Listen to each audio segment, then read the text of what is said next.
Sa isang liblib na baryo sa paanan ng bundok, nakatira ang isang magsasakang nagngangalang Lando. Kilala siya ng lahat bilang isang masipag at mabait na tao, ngunit siya rin ang pinakamahirap sa kanilang lugar. Ang kanyang maliit na lupang sinasaka ay laging tinatamaan ng peste at tagtuyot, kaya't madalas ay halos wala na siyang naaani para maitustos sa kanyang asawa at 2 anak.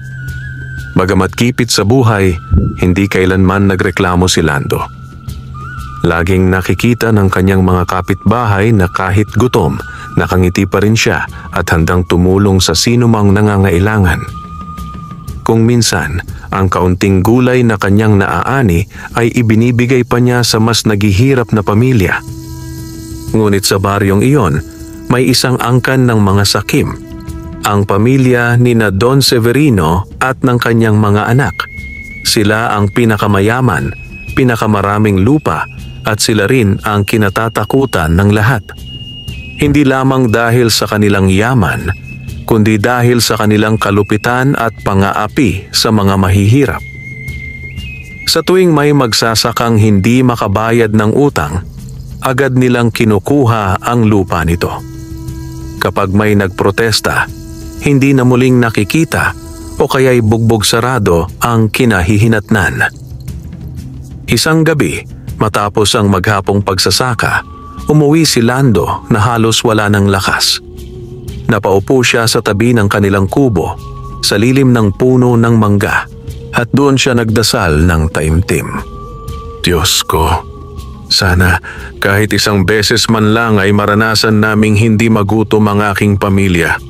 Wala na po akong magawa. Gabayan niyo po ako. Habang umiiyak si Lando, isang kakaibang liwanag ang biglang lumitaw sa paanan ng puno. Doon ay unti-unting lumitaw ang isang maliit na nilalang, isang puting duwende, nakasuot ng gintong kupya at may hawak na baston na tila yari sa kristal. Lando, mahinahong wika ng duwende. Narinig ko ang iyong dasal. Nakikita ko ang kabutihan ng iyong puso. Hindi ka sakim, hindi ka maramot. Dahil diyan, nais kong tulungan ka. Halos mawalan ng boses si Lando sa nakita. Nanlaki ang kanyang mga mata at nanginginig na nagtanong, Sino po kayo? Ako si Amaro, bantay ng kagubatan at kaibigan ng mga taong marunong magpakumbaba. Sagot ng duwende. At ngayon ibibigay ko sa iyo ang bagay na magbabago sa iyong buhay. Ibinukas ng duwende ang kanyang maliit na palad at doon ay lumitaw ang isang kumikislap na diamante. Hindi basta ordinaryong bato ang anyo nito. Tila naglalagablab ng liwanag mula sa loob, animoy may sariling apoy. Diamanting ito, paliwanag ni Amaro, ay may kapangyarihang magdala ng kasaganaan. Basta't nananatiling dalisay ang iyong puso, lahat ng iyong itanim ay lalago ng masagana. Ngunit tandaan mo, Lando, huwag mong hahayaang manaig ang kasakiman, sapagkat kapag ginamit mo ito para sa kasamaan, ang biyayang dala nito ay magiging sumpa. Hindi makapaniwala si Lando. Nangingilid ang luha sa kanyang mga mata habang tinatanggap ang diamante mula sa duwende. Maraming salamat po.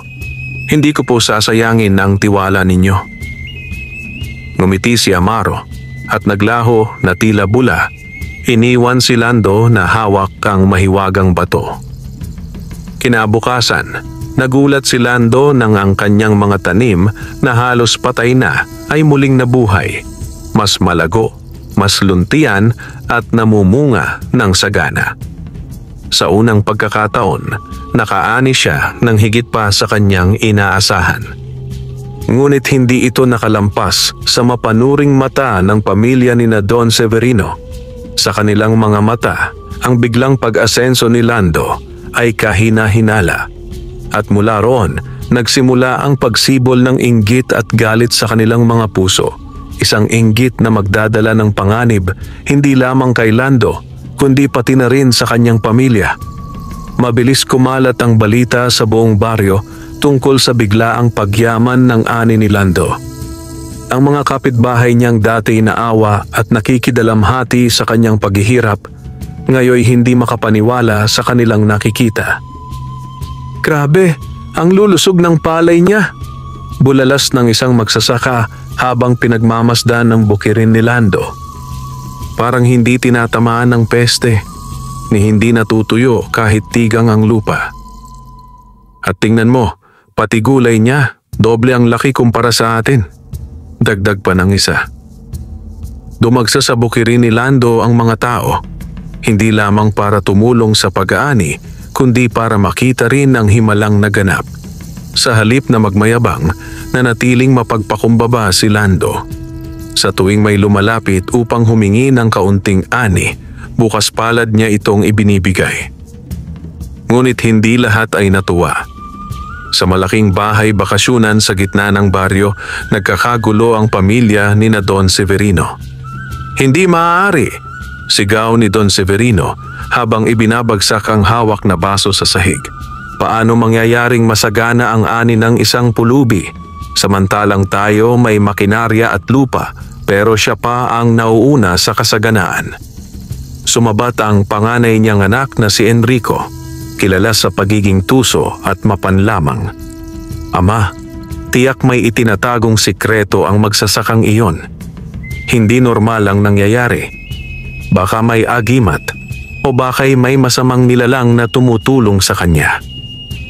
Kung gayon, sabad naman ng bunso nilang si Tomas na kilala sa pagiging marahas.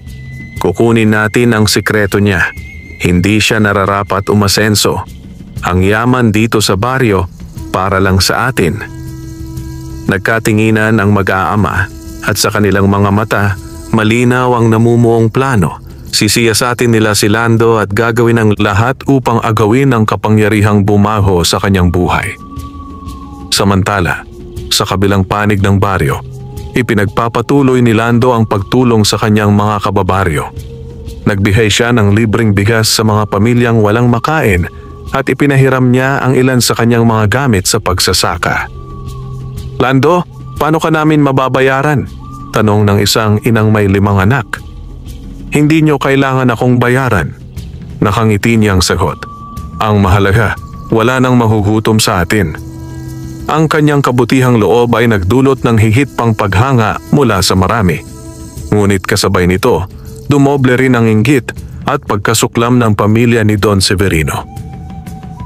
Isang gabi, habang mahimbing na natutulog ang pamilya ni Lando, may 3 anino ang palihim na pumasok sa kanyang bakuran. Sila'y sina Enrico, Tomas at 2 tauhan ni Don Severino.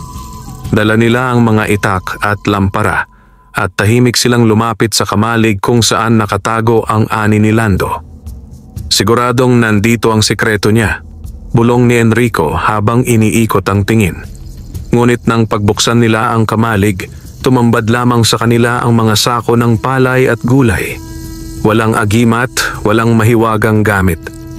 Niloloko lang tayo ng magsasakang iyon, singhal ni Tomas.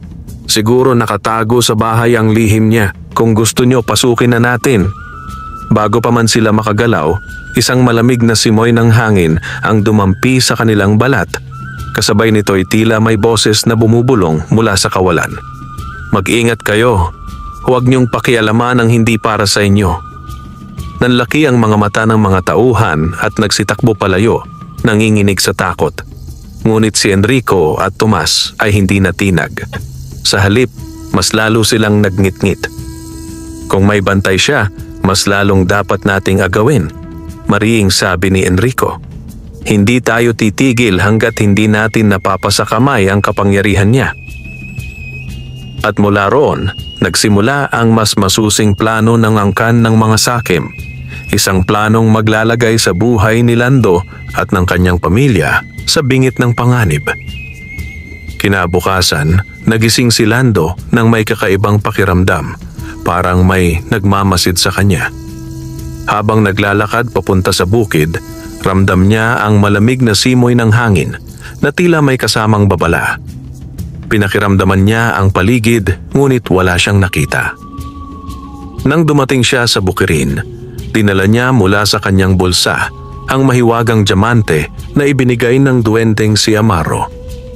Muling nagningning ang bato at sa bawat kislap nito'y tila nagbibigay lakas at sigla sa mga halaman. "Salamat, Amaro," bulong ni Lando, nakatitig sa bato. "Hindi ko sasayangin ang tiwala mo." Ngunit hindi niya alam, mula sa malayo ay may matang nagmamasid. Si Enrico, kasama ang 2 tauhan, ay nagkubli sa mga damuhan. Pinagmasdan nila si Lando at nakita nilang inilabas nito ang isang kumikislap na bagay. "Ayun ang sikreto niya," bulong ni Enrico at ngumisi ng palihim. "Diamante, isang diamante na may kapangyarihan." Habang abala si Lando sa pagtatanim, biglang lumitaw si Amaro sa kanyang tabi. Nakangiti ang duwende, ngunit may bakas ng pag-aalala sa mukha nito. "Lando," wika niya, "nararamdaman kong may mga matang nagmamasid. Hindi ligtas ang diamante sa mga taong sakim. Tandaan mo ang aking babala. Ang yaman ay nagiging lason sa pusong puno ng inggit." Napatigil si Lando at napatingin sa paligid. "Anong dapat kong gawin, Amaro?" "Iingat ka. Huwag mong ipapakita kahit kanino ang diamante. At higit sa lahat, gamitin mo lamang ito para sa kapakanan ng marami, hindi para sa sariling kasakiman." Tumango si Lando at muling itinago ang bato.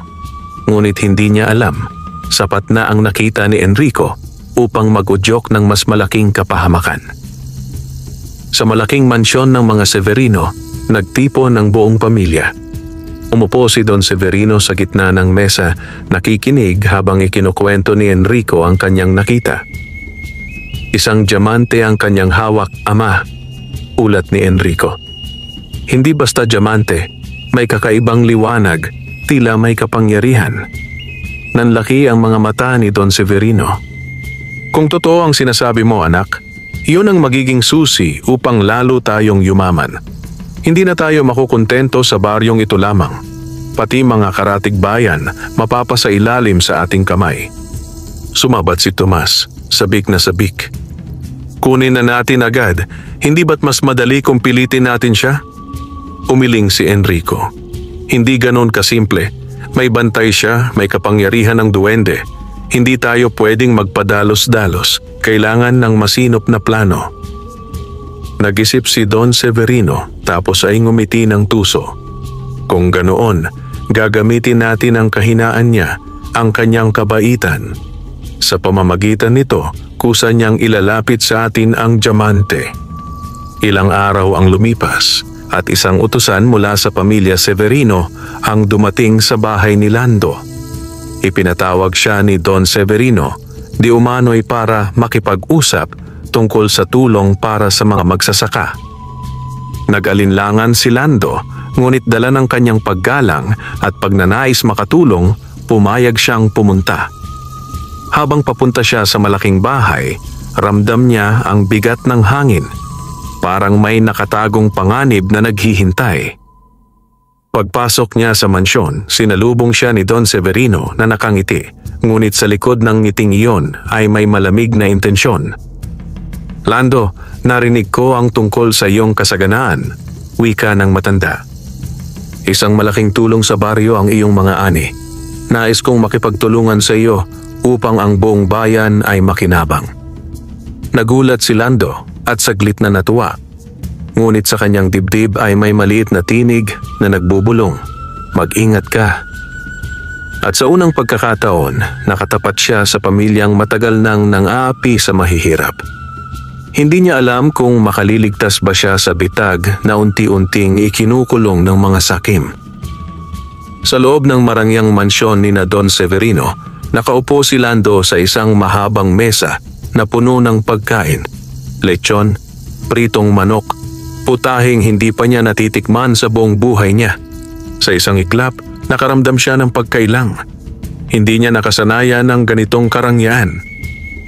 "Lando," bungad ni Don Severino na may peking ngiti, "ikaw ay isang huwarang magsasaka. Narinig ko ang iyong kabutihan, ang pagtulong mo sa mga kapitbahay. Kaya naisip ko, bakit hindi tayo magsanib puwersa? Kung anong kasaganaan ang mayroon ka, maaari mong ipamahagi sa buong bayan at kami ang magiging katuwang mo. Nagkatinginan sina Enrico at Tomas na nakaupo rin sa mesa.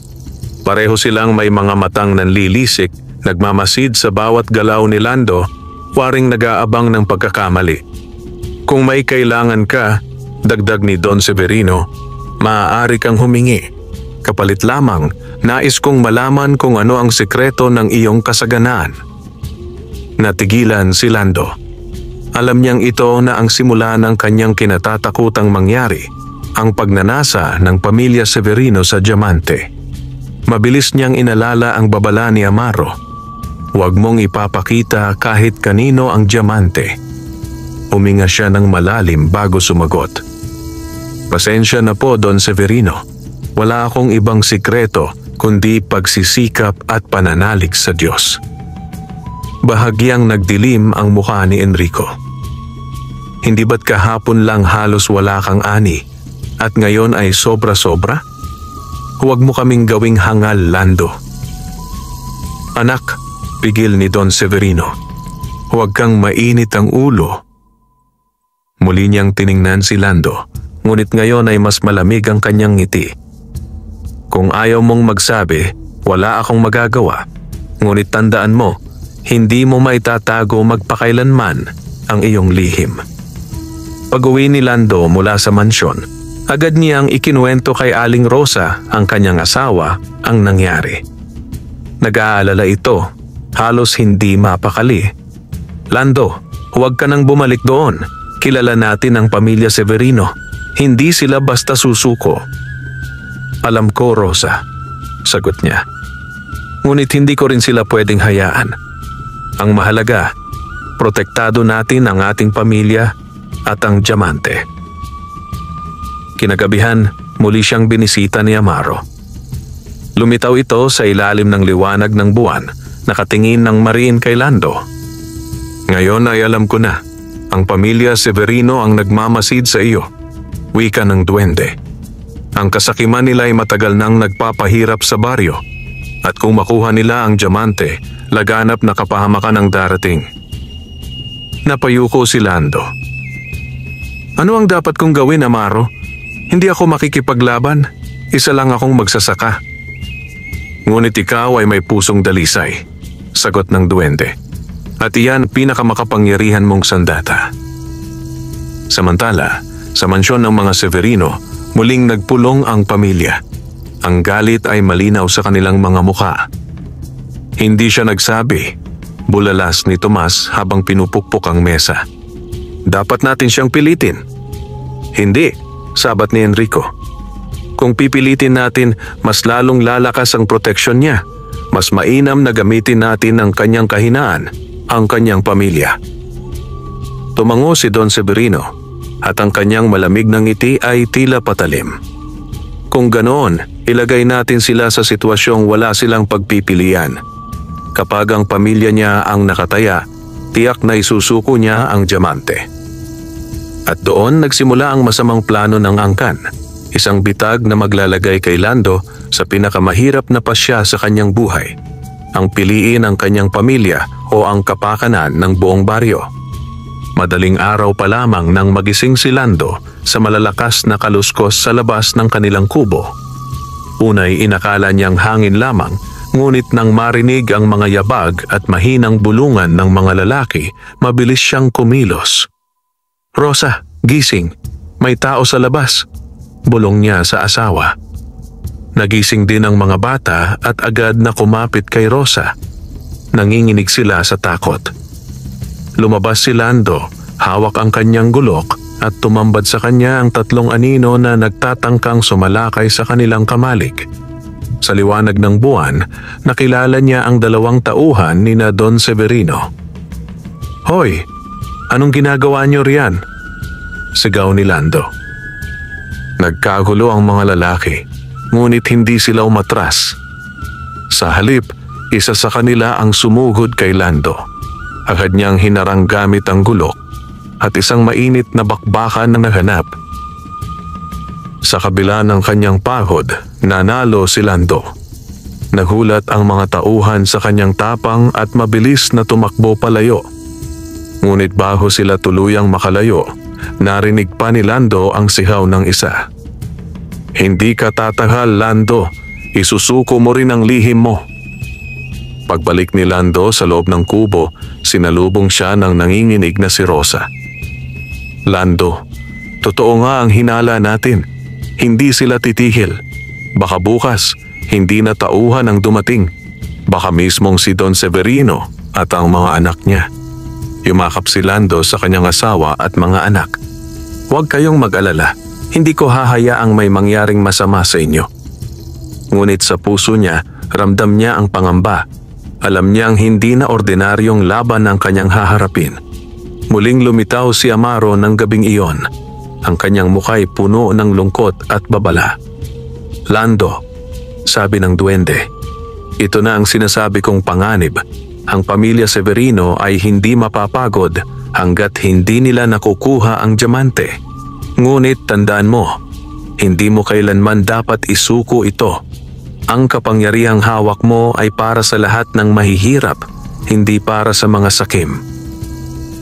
"Ngunit paano ko sila mapipigilan?" tanong ni Lando. "Ako'y isang tao lamang. Sila'y may kapangyarihan, armas at mga tauhan." Ngumiti si Amaro. "Ang diamante ay hindi lamang para sa ani. Mayroon itong mas malalim na kapangyarihan. Kapag ginamit mo ito ng tapat, magbubukas ito ng mga landas na hindi kayang gawin ng kahit sinong tao." Itinaas ng duwende ang kanyang maliit na baston at tinapik ang diamante. Bigla itong nagningning ng mas maliwanag. "Kapag ikaw ay nasa panganib," dagdag ni Amaro, "hawakan mo ito at magdasal mula sa puso. Tutugon ang kapangyarihan nito. Ngunit tandaan, hindi ito laruan. Kung gagamitin para sa pansariling kasakiman, ikaw mismo ang susumpain." Tumango si Lando. Ramdam niya ang bigat ng responsibilidad sa kanyang balikat. Samantala, sa mansyon ng mga Severino, galit na galit si Don Severino nang malaman ang kabiguan ng kanyang mga tauhan. "Walang silbi," sigaw niya. "Kung ganoon, tayo na mismo ang kikilos." Ngumisi si Enrico. "Ama, may naisip akong paraan. At sa pagkakataong ito, hindi siya makakatakas. Kung hindi siya susunod, ang pamilya niya ang magiging kapalit." At doon nagsimulang maglatag ng mas malaking plano ang angkan ng mga sakim. Isang pagsalakay na hindi na kayang pigilan ni Lando nang siya lamang. Hating gabi. Malalim ang katahimikan ng baryo, tanging huni ng kuliglig at iyak ng mga paniki ang maririnig. Ngunit sa gilid ng kagubatan, may ilang aninong naglalakad ng palihim. Mga tauhan ni na Don Severino, kasama si Tomas na gigil na makaganti kay Lando. Ngayong gabi, titigil ang kayabangan ng magsasakang iyon. Bulong ni Tomas habang hawak ang kanyang itak. "Kapag nasa kamay na natin ang kanyang pamilya, kusa niyang ibibigay ang diamante." Tahimik silang pumasok sa bakuran ni Lando. Tulog ang buong pamilya, pagod sa buong araw na pagtatanim at paghahanda sa ani. Ngunit hindi nakaligtas sa mga magnanakaw ang kawalan ng bantay. Sa isang iglap, nagkagulo sa loob ng kubo. Pinigilan ni Lando ang pagsalakay ngunit masyadong marami ang kalaban. 2 lalaki ang dumamba sa kanya at bago pa siya makalaban ng tuluyan, hawak na ng mga tauhan si Rosa at ang kanyang mga anak. "Mga walang hiya kayo!" sigaw ni Lando habang nakikipagbuno. Ngunit isang matinding suntok mula kay Tomas ang nagpahandusay sa kanya. "Kung nais mong makita muli ang pamilya mo ng ligtas," sabi ni Tomas na may halakhak, "dalhin mo sa amin ang diamante bukas ng gabi. Kung hindi, hahakutin namin hindi lang ang pamilya mo, kundi pati ang buong ani mo." Iniwan nilang sugatan at halos walang malay si Lando. Sa dilim, dinala ng mga tauhan ni na Don Severino sina Rosa at ang mga bata patungo sa kanilang mansyon. Nagising si Lando kinaumagahan, nanginginig at puno ng pasa. Ang kanyang puso'y nagngangalit sa sakit at takot. "Rosa, mga anak ko," bulong niya habang napaluha. Habang nakaluhod sa lupa, biglang lumitaw si Amaro, ang duwende. Nakakunot ang noo nito at halatang alam ang lahat ng naganap. "Lando," wika ni Amaro, "nasa kamay na ng mga sakim ang iyong pamilya. Ngunit tandaan mo ang aking babala. Huwag mong isusuko ang diamante. Kapag napunta ito sa kanila, hindi lamang ang pamilya mo ang mamemeligro, kundi ang buong baryo." Ngunit Amaro, halos pasigaw ni Lando. "Anong silbi ng lahat ng ito kung mawawala ang aking asawa at mga anak? Paano ako lalaban ng mag-isa laban sa kanila?" Tumingin si Amaro sa kanya at sa unang pagkakataon, ang boses ng duwende ay tila umalingaw-ngaw sa hangin. "Hindi ka nag-iisa. Ang kabutihan na ibinahagi mo sa kapwa ay hindi mawawala. Sa oras ng kagipitan, sila rin ang tutulong sa iyo. At higit sa lahat, ang diamante ay may kapangyarihang higit pa sa iniisip mo. Hindi ito para ibigay, ito para gamitin ng tama." Samantala, kumalat ang balita sa baryo na dinukot ng mga Severino ang pamilya ni Lando. Nag-alab ang galit ng mga kapitbahay na dati api-apihan ng mga mayaman.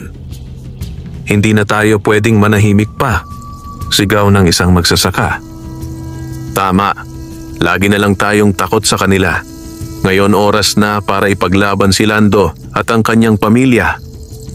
Nagsama-sama ang ilang kalalakihan at kababaihan ng baryo, dala ang kanilang mga gulok, sibat at tapang na matagal nang kinikimkim. Ngunit lahat sila'y naghintay sa magiging desisyon ni Lando, sapagkat siya lamang ang may hawak ng kapangyarihan laban sa kasakiman ni na Don Severino. Gabi na nang muling lumapit si Amaro kay Lando. "Lando, oras na para pumili ka. Pupunta ka ba sa mansyon upang isuko ang diamante at iligtas ang iyong pamilya? O gagamitin mo ang kapangyarihan nito upang tapusin ang kasakiman ng mga Severino?" Niyakap ni Lando ang diamante at tumingin sa langit. Ang kanyang puso'y puno ng galit, takot at pag-ibig para sa kanyang pamilya. Ngunit kasabay nito'y dama rin niya ang bigat ng responsibilidad para sa buong baryo. At doon, nagpasya si Lando. Haharapin niya ang mga Severino, hindi bilang alipin ng takot, kundi bilang isang magsasakang handang ipaglaban ang katarungan. Sa gabing iyon, habang ang buwan ay bilog at maliwanag sa kalangitan, naglakad si Lando papunta sa mansyon ni na Don Severino. Hawak niya sa kanyang bulsa ang diamante. Mahigpit na nakapulupot ang kanyang palad dito. Sa bawat hakbang, dama niya ang bigat ng pasya. Pamilya niya ang nakataya, ngunit ang buong baryo rin ang kanyang pananagutan. Sa loob ng mansyon, nakagapos si Rosa at ang kanilang mga anak. Nasa harapan nila sina Don Severino, Enrico at Tomas. Nakaupo si Don Severino sa malaking silya, habang si Enrico ay nakangiti ng tuso at si Tomas ay nag-aasikaso ng kanyang itak. "Lando!" Malamig na bati ni Don Severino nang ipasok ng kanyang mga tauhan ng magsasaka. "Nandito ka na rin. Alam mo na ang dahilan kung bakit ka namin ipinatatawag." Tumayo si Lando sa gitna ng bulwagan. "Pakawalan niyo ang aking pamilya. Sila'y walang kasalanan." Ngumisi si Enrico. "Oo, walang kasalanan. Pero sila ang aming tiket para makuha ang gusto namin. Ibibigay mo ba ang diamante o hahayaang dumanas ng kapahamakan ang mga mahal mo sa buhay?" Tumulo ang pawis sa noo ni Lando. Sa kanyang isipan, bumabalik ang babala ni Amaro. Kapag napunta sa kamay ng mga sakim ang diamante, kapahamakan ang darating. Tumingin siya kay Rosa. Sa kabila ng pagkakatali, tumitig ito sa kanya ng mariin at umiling. Parang sinasabi ng kanyang mga mata, "Huwag mong isuko. Mas mahalaga ang lahat kaysa sa isang pagkakamali. Lalong bumigat ang dibdib ni Lando. Paano niya pipiliin sa pagitan ng kanyang pamilya at ng buong baryo? Habang nakikipagbuno si Lando sa kanyang isipan, biglang nagningning ang diamante sa kanyang bulsa. Uminit ito, tila ba may sariling buhay. Naramdaman niya ang kakaibang lakas na dumadaloy sa kanyang katawan. Nagtaka si Enrico. "Ano yon?" Bulalas niya nang makita ang bahagyang liwanag mula sa bulsa ni Lando. Ngumiti si Lando. "Ito ang ayaw kong ilagay sa inyong mga kamay. Ang diamante ng katarungan, hindi para sa kasakiman." Inilabas niya ang kumikislap na bato at sa isang iglap, ang buong bulwagan ay nabalot ng matinding liwanag. Ang mga tauhan ni Don Severino ay nagsitakbuhan, nanginginig sa takot. Ang sahig ay yumanig at ang mga bintana ay tila mababasag sa lakas ng enerhiya. Naggingit-ngit si Don Severino. "Walang hiya kang magsasaka. Ibinigay sa iyo ang kapangyarihan na yan, pero pinipigilan mong gamitin namin." "Hindi ito para sa inyo," sigaw ni Lando. "Ito'y para sa lahat ng mahihirap na matagal niyong inapi." Tumayo si Tomas, hawak ang kanyang itak at sumugod kay Lando. Ngunit bago pa siya makalapit, isang kidlat na tila mula sa diamante ang bumagsak sa pagitan nila. Natigilan si Tomas na paurong sa takot. "Hindi mo kami malalabanan mag-isa," singhal ni Enrico. Ngunit sa puntong iyon, narinig nila ang mga yabag sa labas. Pumasok ang mga magsasaka ng baryo, dala ang kanilang mga gulok, sibat at tapang. Sa kanilang mga mata, malinaw ang mensahe. Hindi na sila matatakot. Lumapit ang isa sa mga matatandang magsasaka at sumigaw. "Tama na ang pang-aapi. Panahon na para magkaisa tayo laban sa kasakiman ninyo." Sa isang iglap, nagkaroon ng malaking kaguluhan. Ang mga magsasaka ay nakipagbakbakan sa mga tauhan ni na Don Severino. Si Lando, hawak ang diamante, ay tumayo bilang tanglaw at lakas ng lahat. At doon nagsimula ang digmaan na magtatapos sa katahimikan ng baryo. Isang labang hindi lamang para sa pamilya ni Lando, kundi para sa kinabukasan ng lahat ng naaapi. Nagliyab ang buong mansyon sa ingay ng sigawan, kalabog ng mga gulok at hampasan ng mga sibat. Sa unang pagkakataon, ang mga magsasaka na laging tahimik at takot ay ngayoy nagkaisa, humarap ng buong tapang laban sa mga tauhan ni na Don Severino. "Para kay Lando, para sa ating mga pamilya," sigaw ng isa habang humahataw ng sibat. "Para matapos na ang kasakiman nila," sagot ng iba. Sa gitna ng kaguluhan, hawak ni Lando ang diamante. Nagliliwanag ito at sa bawat kislap, tila ba nagbibigay ito ng lakas sa mga magsasaka. Ang kanilang mga sugat ay mabilis na naghihilom at ang kanilang mga braso ay hindi agad napapagod. Ngunit hindi nagpatinag sina Enrico at Tomas. Sumugod si Tomas na tila isang mabangis na hayop, hawak ang kanyang matalim na itak. "Lando, wawasakin kita." Hinarang siya ni Lando at nagtagisan sila ng lakas. Sa bawat hampas ng itak ni Tomas, halos mabiyak ang sahig.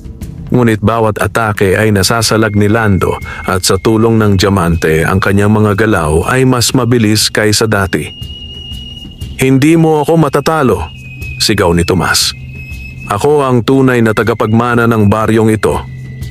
Ngunit bago siya muling makahampas, biglang sumabog ang liwanag mula sa diamante at itinulak siya palayo. Bumagsak siya sa pader, sugatan at basagang yabang. Samantala, si Enrico ay hindi sumugod. Sa halip, tahimik siyang lumapit kay Rosa at sa mga bata na nakagapos pa rin sa gilid ng bulwagan. "Lando!" sigaw ni Enrico habang itinututok ang kanyang patalim sa leeg ni Rosa. "Isang hakbang pa at dito matatapos ang asawa mo."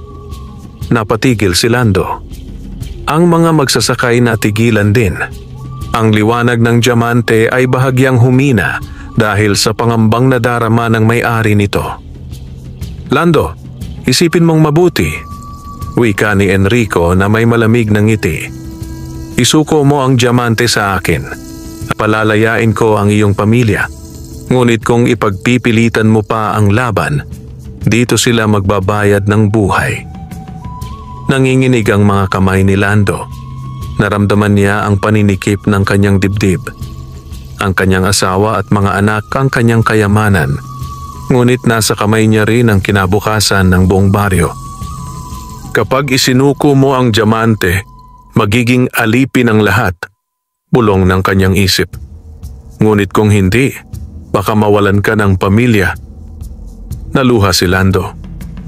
Enrico, huwag mong idamay ang mga inosente. Kung ang diamante ang gusto mo, ako ang kaharapin mo. Ngunit lalo lamang tumawa si Enrico. Hindi ka ba nakakaintindi? Ako ang magtataglay ng kapangyarihan at wala kang magagawa.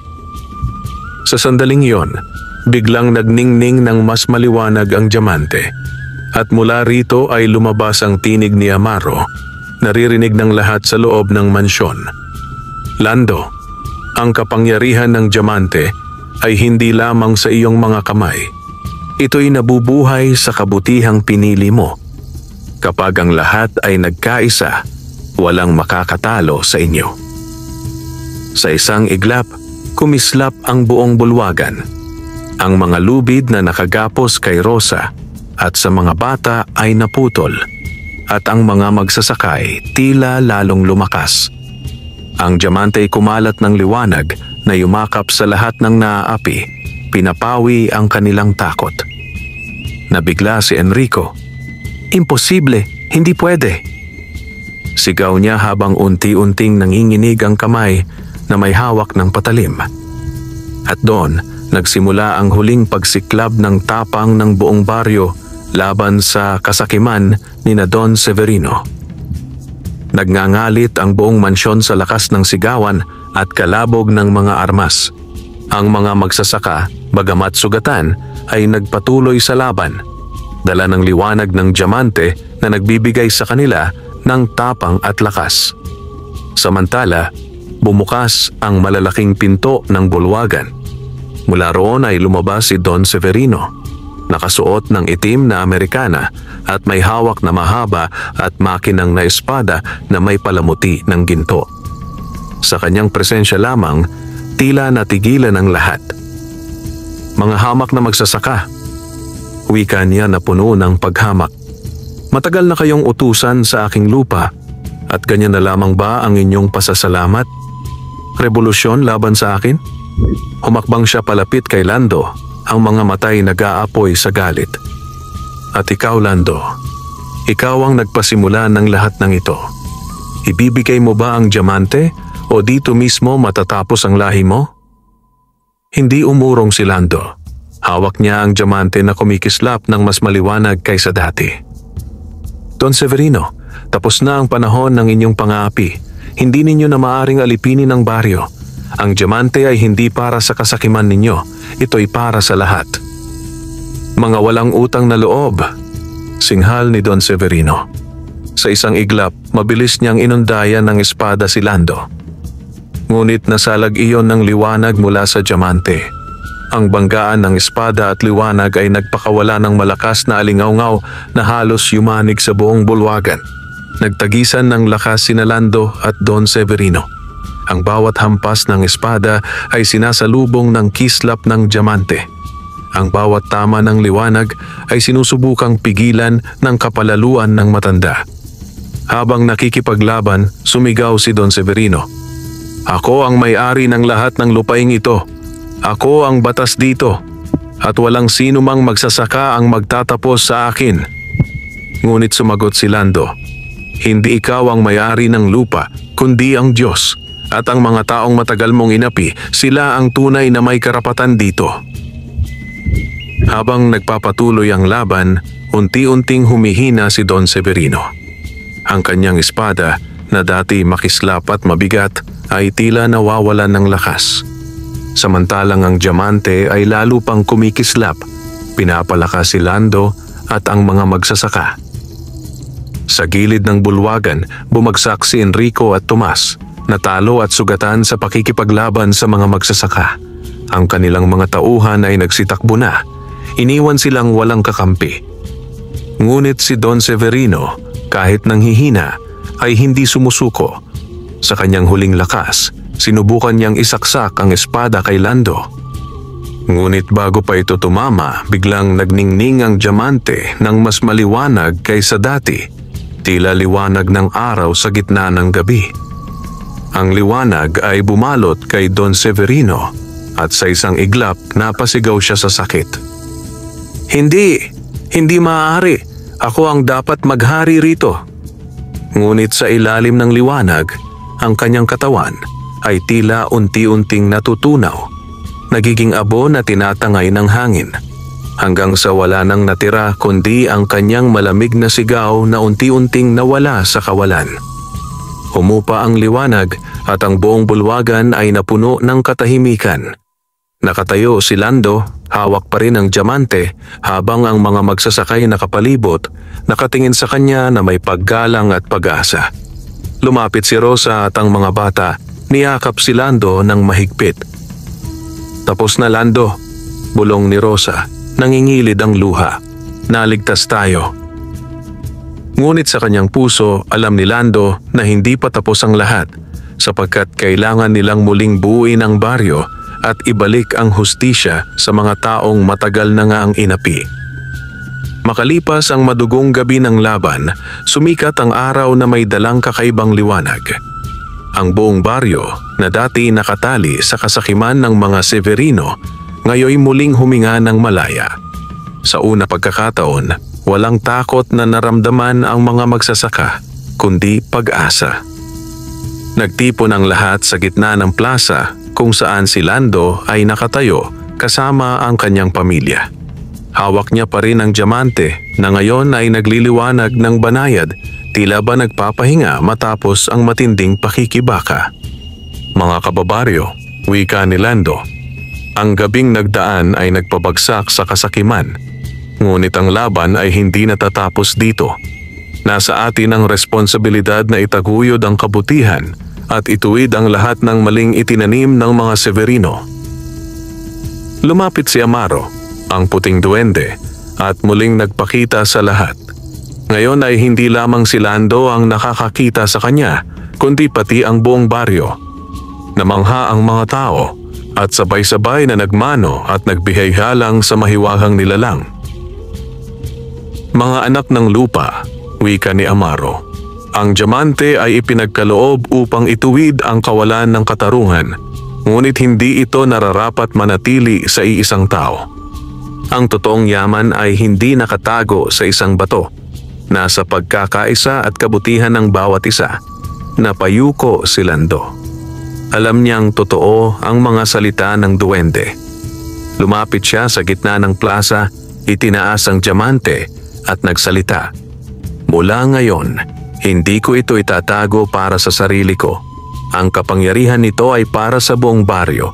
Sama-sama nating gagamitin ito upang umunlad ang ating ani at tiyakin na walang pamilyang magugutom. Nagpalakpakan ang lahat at ang liwanag ng diamante ay biglang kumalat, bumalot sa buong baryo.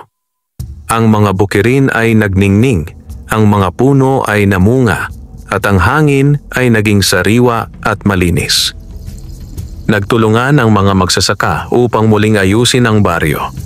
Ang mga lupain na inagaw ng mga Severino ay ibinalik sa tunay na may-ari. Ang mga dating api at gutom ay muling nagkaroon ng masaganang ani.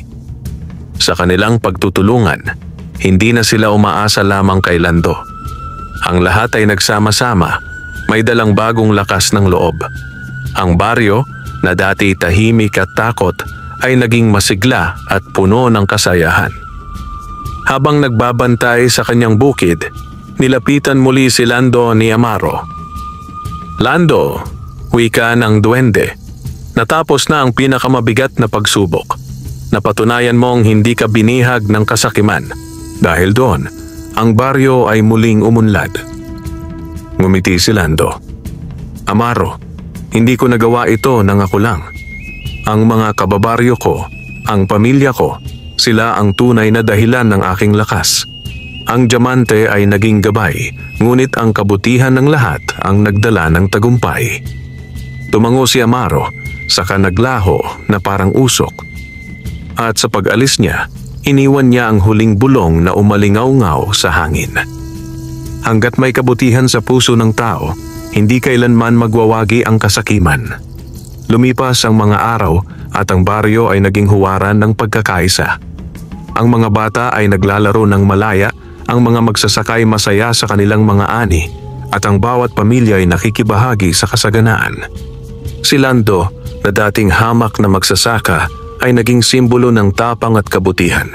Hindi dahil sa hawak niyang diamante, kundi dahil sa kanyang paninindigan at pagmamahal sa kapwa. At mula sa araw na iyon, ang kwento ng diamante ng duwende ay naging alamat sa baryo. Isang paalala na ang tunay na yaman ay hindi nasusukat sa ginto at hiyas, kundi sa puso ng isang taong marunong magbahagi at magmahal sa kapwa. Kas,